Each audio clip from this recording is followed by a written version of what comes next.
2007, Naughty Dog has two platforming franchises under its belt, Crash Bandicoot and Jak and Daxter, but now they want to make something different, something ambitious. Well, okay, dumbass dog, but you really want to release that kind of game in the same year we got Portal, Super Mario Galaxy, Team Fortress 2, God of War 2, Modern Warfare, Bioshock, Mass Effect, Metroid Prime 3, Dragon Ball Z, Budokai Tenkaichi 3, Persona 3. How you gonna do that, huh? Idiot dog? Stupid dog? How you gonna get people to play a game called Uncharted Drake's Fortune? Well, first, they're gonna hire a composer called Greg Edmondson, so you hear this when you boot the game up.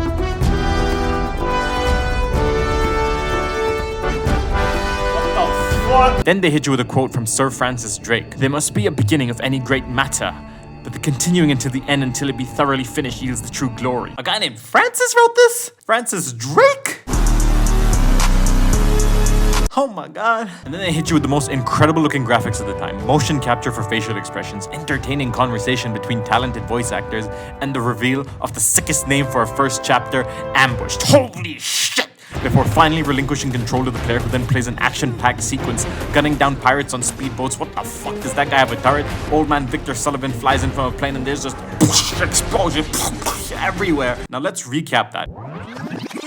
In the first 10 to 15 minutes, you have just experienced a glimpse of slick writing, star-studded voice acting, fun gameplay, and beautiful graphics. If that wasn't enough to lure you into playing this game, then maybe try turning the TV on next time. Uncharted was revolutionary in that it felt like a genuine video game / movie hybrid. It's like if they mixed in Mission Impossible, Indiana Jones, Tomb Raider, Tropic Thunder, I don't know. The voice acting was genuinely taken to a whole new level. None of that, hey, you finish your sentence, and then I'll finish my sentence, and then you finish your sentence. And then I'll finish my sentence.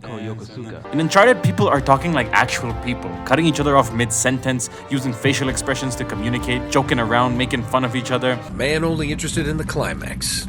He must be a real hit with the ladies. Never had any complaints. Everyone's just oozing with charisma and wit and humor, and that was so different. You know what I was used to? I should have been the one to fill your dark soul with light! What about the gameplay though? Naughty Dog, all you knew before this is jump.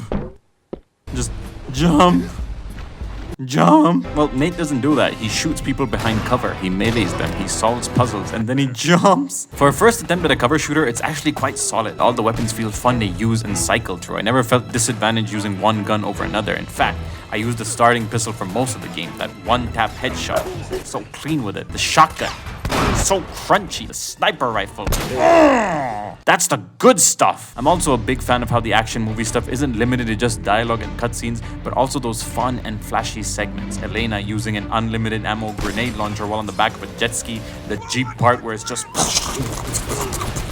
the climbing and platforming. I used to hate that, but Naughty Dog likes it, and even though the platforming just kind of plays itself for you, I've realized it's so that they can show off the scale and background level design they spent so much time working on. The game is very pretty, and you don't always get to admire it in the middle of all the action, so the platforming kind of slows down the pace for you to appreciate it. I've also grown to love the asshole tightening moments when Nate is just so high up.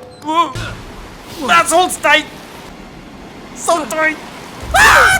Jesus, Nate, you give a whole new meaning to the term gorilla grip. Now, the story is hella engaging. I love that the game takes you on this wild goose chase to search for El Dorado, and all the details are in the foreground. It doesn't rely on placing text in tucked away corners where you have to stop to read the entries. Instead, Naughty Dog places an emphasis on visual storytelling. All these secret passageways and corridors tell their own tale.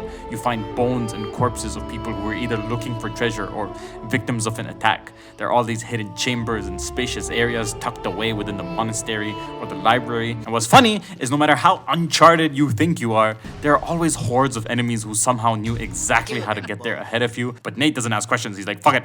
Mass murder time.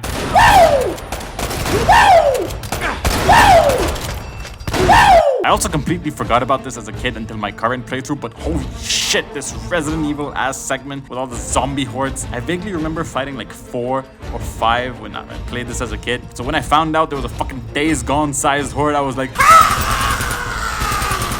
But with the good comes the bad, and you know, Naughty Dog certainly didn't get it perfect first try. Who the fuck is shooting me syndrome is incredibly real with this game. Sometimes I think I finish wiping out a horde only to get my ass blasted by a newly spawned horde. Other times I was like, and then I'm dead. Also, the clunk around the button for dodge rolling being the same button for getting into cover. You probably know how a few of my deaths went. Oh my god, man. But Uncharted gets a ton more right than it does wrong. This game is a classic for the PS3 and the starting point for arguably the greatest action-adventure franchise in history. At the end of the game, Elena gives Nate a trinket he discarded earlier with a 3-word inscription, Sic Parvis Magna, aka greatness from small beginnings. Fans thought this meant that Nate started off as a humble man who went on to become a great treasure hunter, but it actually meant that making Uncharted 1 was necessary before we got Uncharted fucking 2, baby. Hadouken!